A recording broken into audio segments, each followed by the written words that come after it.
Area करेंगे so that of all the rectangle inscribed in a given fixed circle the square has the maximum area।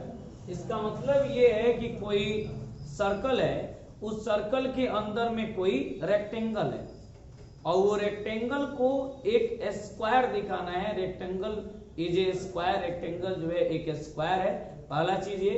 और दूसरा चीज ये दिखाना है कि रेक्टेंगल का जो एरिया होगा वो क्या होगा, मैक्सिमम एरिया होगा। यानी दो बात इसमें हमको दिखाना है कि सर्कल के अंदर में जो रेक्टेंगल है, जो आयत है, वो आयत नहीं है, वो वर्ग है, पहला चीज।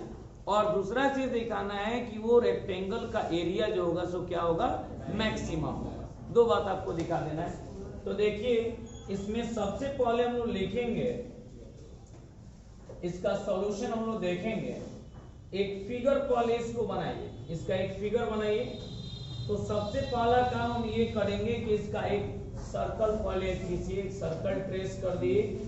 सर्कल जब हम ट्रेस करेंगे और इस सर्कल के अंदर में कोई रेक्टेंगल मुझे तैयार कर देना है। तो देखिए ये रेक्टेंगल हम लोग का यहां से बनना शुरू हो गया, ठीक है। अब देखिए तो सर्कल है तो फिक्स है कि इसका सेंटर भी होगा, है ना। अब देखिए इसमें इसका लंबाई भी होगा और इसका क्या होगा, चौड़ाई भी होगा। किसका, रेक्टेंगल का लंबाई को हम जनरली x मान लेंगे और चौड़ाई को क्या मानेंगे, y। ये लेंथ है तो इसको समझेंगे ये x है, और ये ब्रेथ है तो ये क्या होगा, y। क्लियर हो गया। अब इसमें सबसे पहला काम ये है, ये लेंथ क्या है इसका रेक्टेंगल का, x, और इसका ब्रेथ कितना है, y। इस बात को हम लिख देंगे। लेट माना कि x be the length and y be the breadth। किसका, ऑफ रेक्टेंगल, यानी रेक्टेंगल का x जो है लंबाई है और y क्या है, चौड़ाई है। अब क्वेश्चन में कह रहा है कि रेक्टेंगल जो है एक स्क्वायर है, इस बात को दिखाइए, और रेक्टेंगल के एरिया को मैक्सिमम दिखाइए, यही बात है ना। तो एरिया ऑफ रेक्टेंगल बराबर क्या होता है, L इंटू बी, लंबाई गुना चौड़ाई। तो यहाँ पर इस बात को हम लिखेंगे, वी नो दैट, हम सभी जानते हैं कि we know that area of rectangle बराबर एरिया ऑफ रेक्टेंगल, आयत का क्षेत्रफल बराबर क्या होगा, एरिया बराबर कितना होगा, L इंटू बी, लंबाई की जगह पर x, चौड़ाई की जगह पर y। तो यहाँ पर a बराबर सीधे लिख देंगे x इंटू वाई। ये काम कीजिए, दोनों तरफ स्क्वायरिंग कीजिए। जैसे स्क्वायरिंग कीजिएगा ये हो जाएगा a स्क्वायर बराबर x स्क्वायर इंटू कितना, y स्क्वायर। अब यहाँ पर a स्क्वायर बराबर x इंटू वाई स्क्वायर जो दिख रहा है, ये दोनों को या तो x को आप y में बदल लीजिए, नहीं तो y को x में, वहीं एक ही जगह बदलिए। तो सर्कल है ना, तो x square plus Y square बराबर कितना, r square. x square plus Y square बराबर कितना होगा, r स्क्वायर। तो यहाँ पे किसी एक का वैल्यू निकाले, जैसे y को ही बदल लेते हैं x में, तो यहाँ पर वाई स्क्वायर बराबर कितना हो जाएगा, r स्क्वायर माइनस कितना, x स्क्वायर। अब क्या करेंगे, इसमें वाई स्क्वायर की जगह पे इसको पुट कर देंगे, हो जाएगा a स्क्वायर बराबर x square into y square की जगह पर r square minus x square. अब इसमें हम क्या करेंगे कि x स्क्वायर से मल्टीप्लाई कर देंगे, तो ये हो जाएगा a स्क्वायर बराबर ये x square into r square minus x के पावर। एक और काम किया जाए, ये a स्क्वायर को हम हटा देंगे, इसको z मान लीजिए, इसको लिख देंगे लेट a स्क्वायर बराबर कितना, z। a स्क्वायर को क्या मान लिया गया, z। तो ये हो गया z बराबर x square into r square minus x के पावर। जैसे एरिया को हम a माने थे, तो उसी एरिया को हम बाद में क्या मान लिए, जेड मान लिए। अब इसको हम क्या करेंगे, तो जनरल कंसेप्ट है, पहले डिफरेंशिएट करेंगे, जीरो करेंगे, इसमें x का मान मिलेगा, जब x का मान मिलेगा फिर अगेन डिफरेंशिएटिंग करेंगे, यानी सेकंड ऑर्डर डेरिवेटिव निकालेंगे, और सेकंड ऑर्डर डेरिवेटिव में जब हम x का मान रखेंगे तो जो रिजल्ट आएगा वो निगेटिव आएगा तो मैक्सिमम, पॉजिटिव आएगा तो मिनिमम। इतना बेसिक वर्क होता है इसका। तो आइए पहले इसको डिफरेंशिएट करते हैं, लिखेंगे differentiating with respect to x, x के रेस्पेक्ट में इसको डिफरेंशिएट करने पर, तो z का dc x में कितना होगा, dz बाई dx।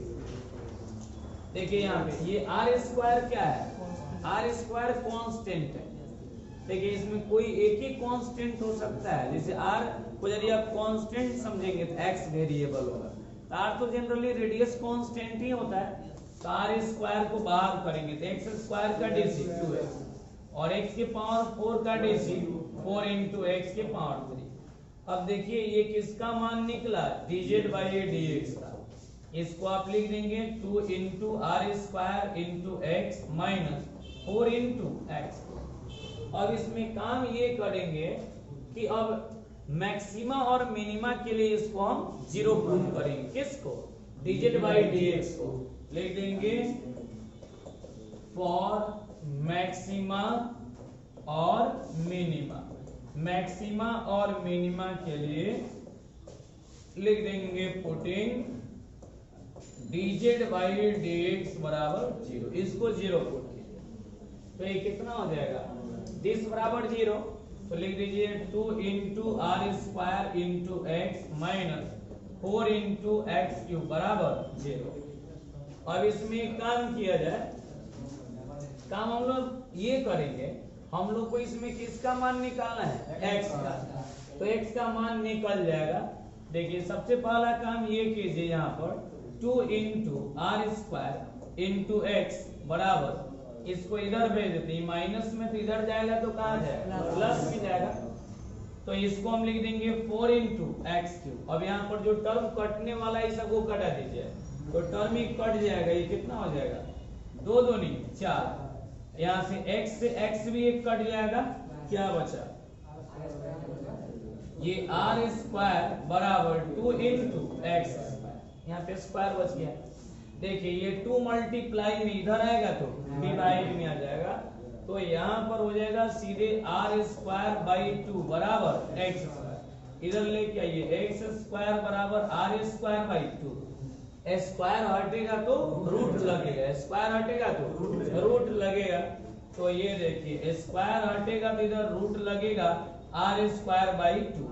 अब इसको सॉल्व करेंगे तो ये स्क्वायर हटेगा, ऊपर का ऊपर लगेगा, नीचे का नीचे, तो सॉल्व करने पर स्क्वायर से ये रूट कटेगा r बाई रूट अंडर 2, किसका वैल्यू आया, x का वैल्यू कितना आया, r बाई रूट अंडर 2। कोई प्रॉब्लम किसी को, नो, आप डिफरेंशिएट किए, जीरो किए, r का मान मिला, x का मान मिला, और जो मान मिला ये रियल है, जब रियल है तो हम क्या करेंगे, अगेन डिफरेंशिएटिंग शुरू करेंगे, तो लिखेंगे यहाँ पर अगेन डिफरेंशिएटिंग किसके रिस्पेक्ट में, x के रिस्पेक्ट में, तो x के रिस्पेक्ट में जब डिफरेंशिएट कीजिएगा तो देखिए कि फंक्शन कहाँ है जिसको डिफरेंशिएट करना है, तो इसी को ना डिफरेंशिएट करना है जी।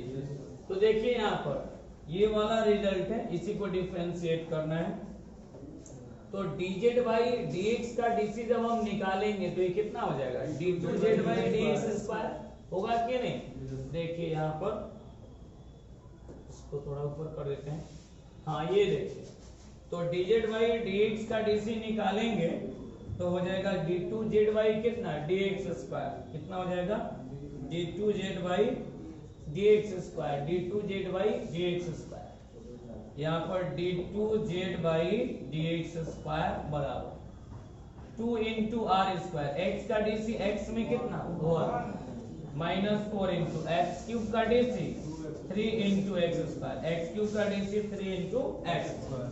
अब इसमें काम मुझे ये करना होगा, ध्यान से देखिएगा कि ये 2 इंटू आर स्क्वायर जैसे का तैसे हो जाएगा। यहाँ पर लिख दीजिए 2 इंटू आर स्क्वायर माइनस ये 4 दिए 12 एक्स स्क्वायर। ये किसका वैल्यू आया d2z बाई dx स्क्वायर। अब हम क्या करेंगे, x के मान को रखिए, x का वैल्यू कितना है r बाई रूट अंडर 2, इसमें पुट कर देंगे तो ये हो जाएगा d2z बाई dx स्क्वायर। इसमें x बराबर r बाई रूट अंडर 2 को पुट कर देंगे तो ये देखिए 2 into r square minus 12 into x की जगह पे r बाई रूट अंडर 2 इसका होल स्क्वायर। आप और इसको आगे बढ़ा दीजिए 2 into r square minus 12 into ये आर स्क्वायर बाई 2। देखिए रूट 2 का स्क्वायर कितना होगा 2 होगा, रूट अंडर 2 का स्क्वायर करेंगे तो स्क्वायर से रूट कटेगा, कितना बचेगा 2 बचेगा। 2 से 12 कटेगा तो 6 यानी 2 into r square minus 6 into r square. तो 2 गो आर स्क्वायर में से 6 गो आर स्क्वायर जाएगा तो कै गो आर स्क्वायर बचेगा, तो ले लेंगे माइनस 4 इंटू आर स्क्वायर। तो आप ये बताइए ये निगेटिव है कि पॉजिटिव है? अरे पॉजिटिव की निगेटिव? तो ये निगेटिव है तो यहाँ पर लिख दिए निगेटिव। तो हमको कितना हो आर स्क्वायर अभी उससे मतलब नहीं है, मतलब इससे है कि पॉजिटिव है कि निगेटिव, इसका साइन चाहिए। तो ये पॉजिटिव आया कि निगेटिव? यदि निगेटिव आया तो मिनिमम की मैक्सिमम, मिनिमम की मैक्सिमम। तो कौन मैक्सिमम? Z maximum. लिख देंगे Z is maximum, Z is maximum किस पॉइंट पर? एट एक्स बराबर आर बाई रूट अंडर 2। तो देखिए क्वेश्चन में तो दो चीज कह रहा था, एक कह रहा था कि सर्कल के अंदर में कोई रेक्टेंगल है और उस रेक्टेंगल को आप स्क्वायर दिखाइए, उस आयत को क्या दिखाइए? वर्ग दिखाइए। और कह रहा था कि वो आयत जो दिया हुआ है उस आयत के क्षेत्रफल को क्या कीजिए? मैक्सिमम दिखाइए। उस आयत के क्षेत्रफल को तो हम मैक्सिमम दिखा दिए, लेकिन अभी हम रेक्टेंगल को स्क्वायर नहीं देखा है। देखिए एक आयत वर्ग कब बन सकता है? जब उसका लंबाई और उसका चौड़ाई आपस में बराबर है। यदि लंबाई और उसका चौड़ाई यानी x और y दोनों बराबर हो जाएगा तो हम समझ जाएंगे कि ये क्या होगा? स्क्वायर होगा। तो मान लिया हम x का मान तो निकाले लिए, y का मान निकाल लीजिए। कहाँ से? तो यहाँ पर हम लिखे थे कहीं X square plus Y square बराबर आर स्क्वायर, याद है? X square plus Y square बराबर आर स्क्वायर। तो वाई स्क्वायर बराबर कितना है? R square minus X square. तो इसी को लेके चलिए वाई स्क्वायर बराबर R square minus X square, इसलिए वाई बराबर root under R square minus X square. तो root under R square minus X square, X का वैल्यू कितना है? आर बाई रूट अंडर 2 इसका whole square. Solving start, root under ये are square minus are square by root 2 का square 2। और solve कीजिए आप तो एलसीएम लीजिएगा तो 2 होगा, ये 2 into r square minus are square. तो 2 आर स्क्वायर में से 1 आर स्क्वायर जाएगा तो 1 आर स्क्वायर, यहाँ पे आर स्क्वायर बाई 2। तो देखिएगा ये रूट ऊपर भी रहेगा नीचे भी रहेगा, रूट अंडर आर का square by root under 2, square से रूट कटेगा आर बाई रूट अंडर 2, किसका वैल्यू? y का। तो आप देख रहे हैं कि x का वैल्यू और y का वैल्यू दोनों का वैल्यू कितना है? आर बाई रूट अंडर 2, दोनों सेम ही है। जब लेंथ और ब्रेथ बराबर हो गया तो रेक्टेंगल स्क्वायर हुआ कि नहीं हुआ? यहाँ पर हम लिख देंगे रेक्टेंगल इज ए स्क्वायर।